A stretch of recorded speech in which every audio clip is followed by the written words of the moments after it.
What's going on, boys? It is day number 15 of reading through the book of Isaiah. I hope that you all are having a great Wednesday and will have a great rest of your night after reading this, or if you're reading this in the morning, I hope your day goes well. So for today, we're going to be looking at a new section in Isaiah. It's going to be called the Prophecy Against Moab. And this series will continue into chapter 16 tomorrow, where we will finish the second half. Now, I did a little research on this section just to clarify some things about making sure I was understanding what I was reading.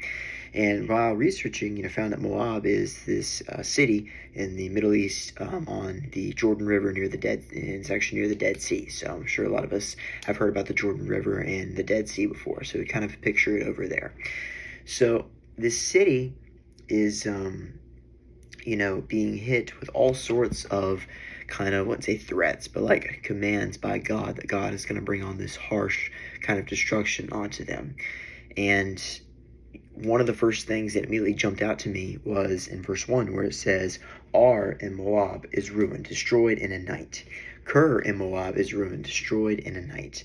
Now, real quickly, I want to take a look at the second phrase of both of these little kind of expressions here, destroyed in a night. So imagine this, that over time, a period of time, God is building you up, making you stronger, putting you through hardships and helping you learn. But the minute you screw up and curse God, that everything's gone. You lose everything. Or think about that kind of feeling of exposure, trying to live a double life. Eventually, it's going to catch up to you and it's going to destroy you. So while God's power builds you up over time, it also can destroy you in an instant. So you have to be careful that you are remaining loyal to him and remembering the fact that we get this privilege of learning, and we should take it and remember that we are the ones serving him, not vice versa. We are the ones that have to come to him and are going to have to face those consequences at first. That God's judgment, while it does seem very harsh in the beginning, it does get better, and he gives us a second chance, and he allows us to be like, okay, come to me, confess to me, explain where you are and what you did, and you will be redeemed. Because when you come to God and just say what you want him to hear, you think you want him to hear, that's not going to make you better. You need to just say what you need to say, even if it's something embarrassing or something that you're afraid of, because sometimes those things, they might be hard to say, but at least they won't be stuck in your head and you can get them out of you. So jumping into verse 5, it says, My heart cries out over Moab. Her fugitives flee as far as Zor, as far as the Eglath Shalisha. Probably said that wrong. They go up the hill of Luhith, weeping as they go.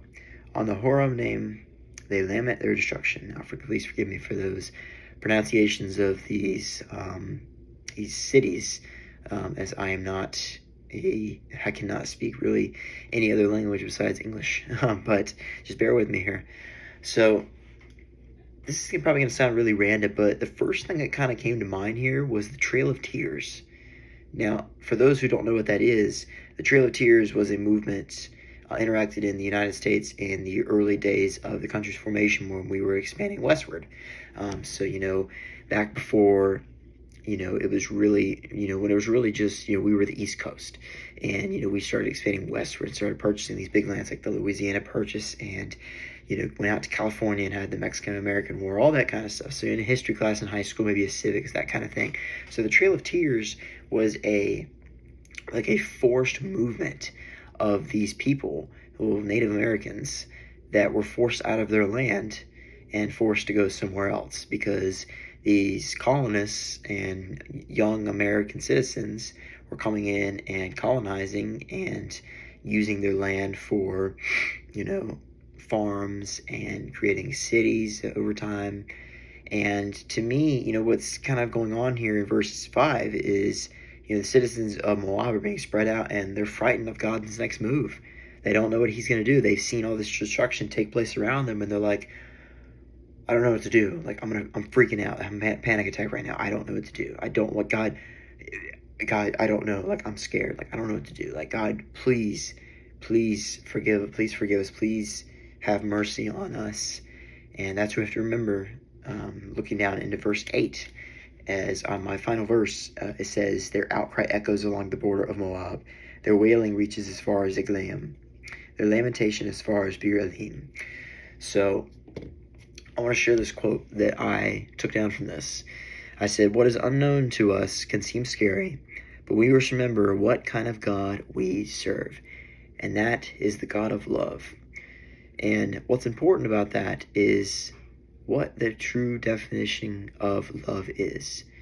Most of us think love is, we often observe it with Valentine's Day, and we often will think of it as, saying I love you to somebody, whether that's to your family or to a close friend, or maybe even to some of us, it's just an expression that we use as a, hey, like if I say that, maybe I'll sound better.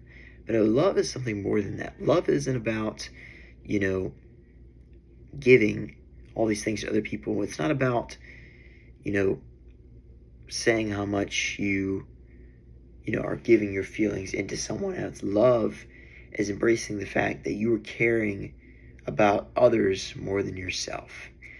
And sometimes that means that you have to take care of other things, and you have to trust that, put it this way, love means that you can trust someone to take care of something without you having to worry. You won't have to worry about whether they're on time, whether they are able to fulfill a certain goal, because you really do believe. And you'll notice that when you say I love you to somebody, not only are you saying like, I like you and I want to be with you, you were saying I put my life in your hands. I trust you that you won't do anything, insane and crazy, and that I want to be a giver in your life. And that's what's so great about God is, love doesn't mean we always handle things positively. Sometimes we have to be a little disciplined, and consequences, growing up, I'm sure a lot of us can relate to this, when you do something wrong, maybe you throw a ball in the house and it breaks something, or, you get in a fight with your sibling, or whatever it is, there's always a consequence, whatever that may be. So sometimes you have to be consequenced, and sometimes you have to have a harsh kind of something said to you for you to understand. Because if God just forgave us all the time with no reason, then he wouldn't be the God of love.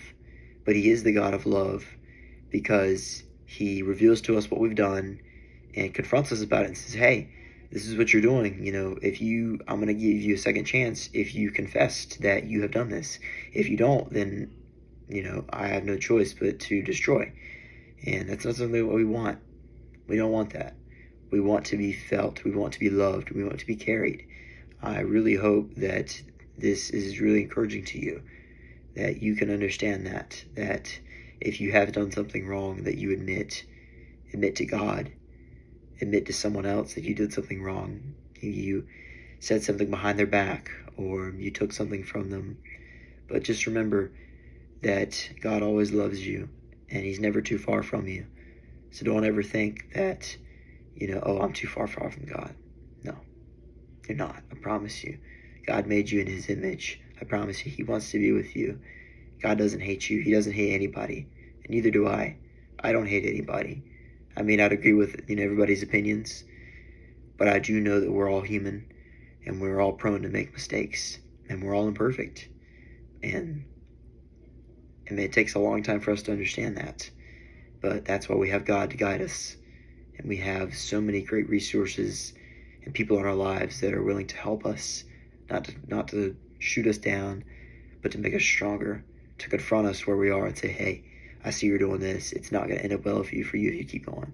So that is today's word. I hope that you guys have had a great week so far, this first half. I hope that the remainder of this week goes well for you, and I hope to see you guys very soon. Peace out, boys.